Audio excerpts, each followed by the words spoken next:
a triangle?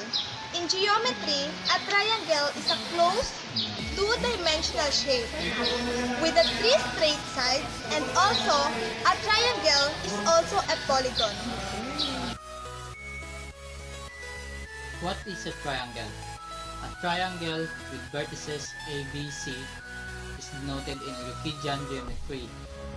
Any 3 points, when non-collinear, determine a unique triangle and simultaneously a unique plane, two-dimensional Euclidean space.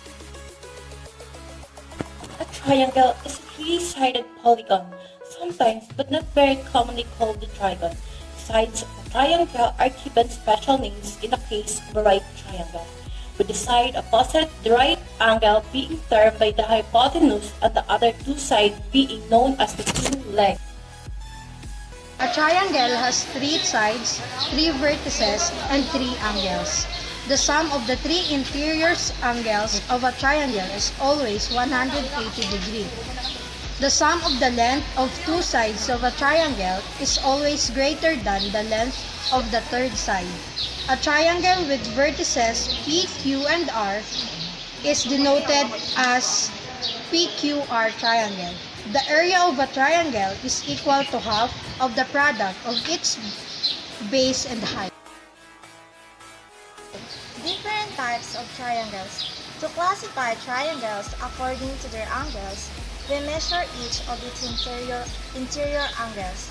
Triangles can be classified by angles as acute triangle.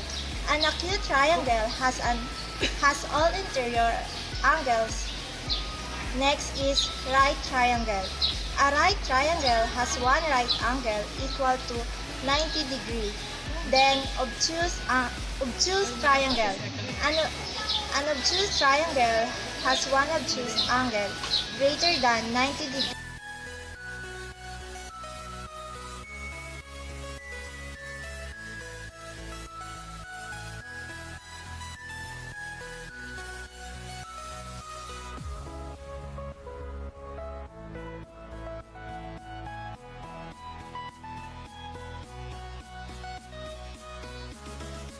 A circle is a shape consisting of all points in a plane that are very given distance from a given point.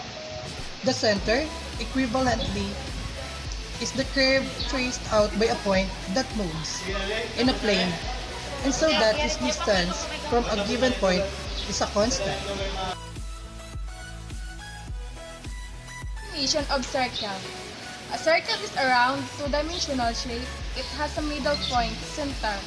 All of points that make the curved line of the shape are equidistant from point. Equidistant means having an equal distance.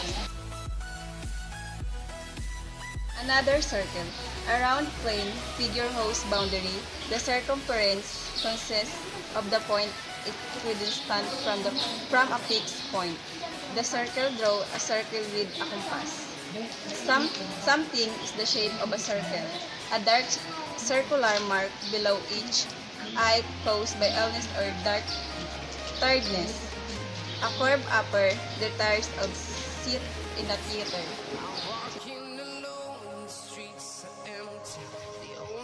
Lines inside the circle.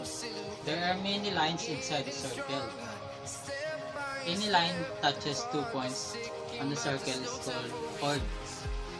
Any line touches 2 points on the circle goes directly through the center is called diameter. Any line that begins at the center and touches 1 point on the circle is the radius.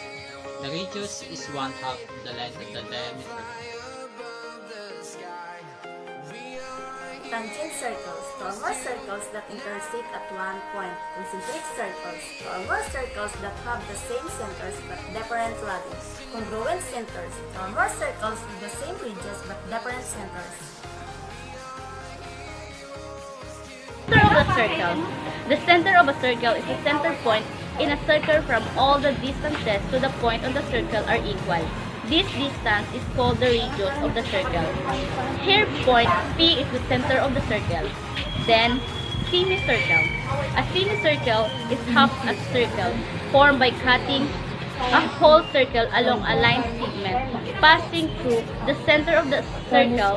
This line segment is called the diameter of the circle. A quarter circle is a quarter of a circle formed by splitting a circle into 4 equal parts, or a semicircle into 2 equal parts. A quarter circle is also called a quadrant. A straight line is a circle with an infinite area. A circle can have infinite lines of symmetry. The word encyclopedia literally means the circle of learning. A circle can be divided equally irrespective of its size.